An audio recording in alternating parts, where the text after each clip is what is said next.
Let's move on over to meltdowns. These are a little different. Your response is a little different than your temper tantrum, okay?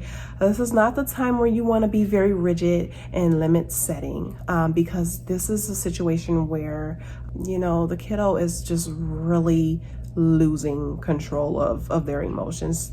This is the time where you want to offer just support.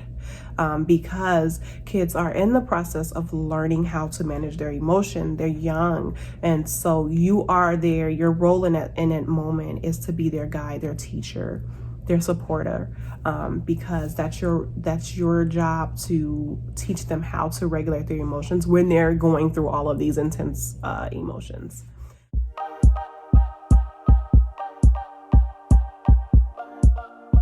One way you can do that is to be present with them.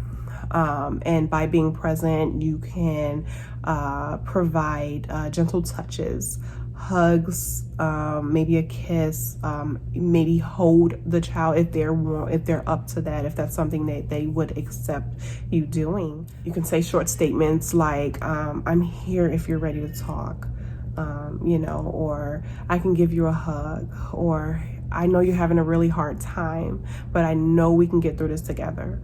Things like that to just let the child know that you're there and you're supportive, and you're not angry and you're not upset that they're having these emotions, because they're normal.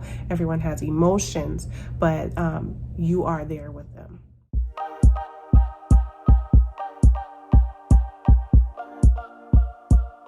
With meltdowns, one important thing is that parents should remember is less is more. And what I mean by that is you want to do less talking. When a child is in a meltdown, I kind of want to explain a little about the process of what may be going on without getting too much into the brain. But when a child is in a meltdown, all of their logical thinking goes out the window, and they are only able to focus on their emotions. And so they're feeling that only. So you cannot come to a child who's having a meltdown and say, try to reason with them or make logical statements, because they cannot hear that at that moment. It's literally blocked out of their brain because all of their energy is focused on these intense emotions. So you need to speak to the emotion. And the way to do that is to provide less dialogue, less talk, okay? And just be there again, provide that comfort.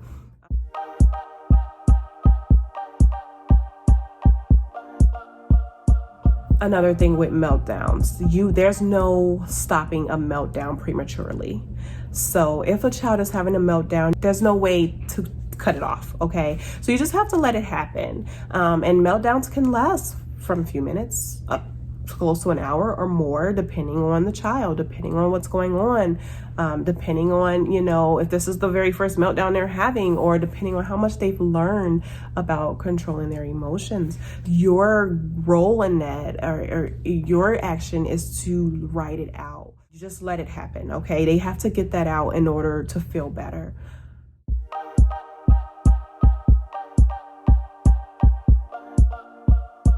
Now, once it's over, you've sat with them, you were present with them, you maybe provided some empathy. You do want to kind of have that process with them and talk it out with them, because at this point, once they're kind of re-regulated, they're back to kind of like their status quo, they're more calm. You can't have a conversation. Hey, what just happened there? I noticed you got really upset when you couldn't put your shoe on. What can mommy do next time to help you? Things like that. And just to have that conversation when they're at a space where they're able to have that dialogue with you, but definitely not during the meltdown, okay? Meltdown, your goal is to just be present. Afterwards, now we're processing and talking about how to learn from the situation. So that's what I want to leave you guys with. But if you feel like you want more support around this, or you have additional questions, concerns about your own situation with your child, or someone that you're caring for, you can definitely feel free to reach out to me, and I would love to talk to you about some things that you can do in your own situation. Also, if you like this video and you found it helpful, please like and share the video so that way it can reach others who may also benefit from these tips. Thank you. Bye.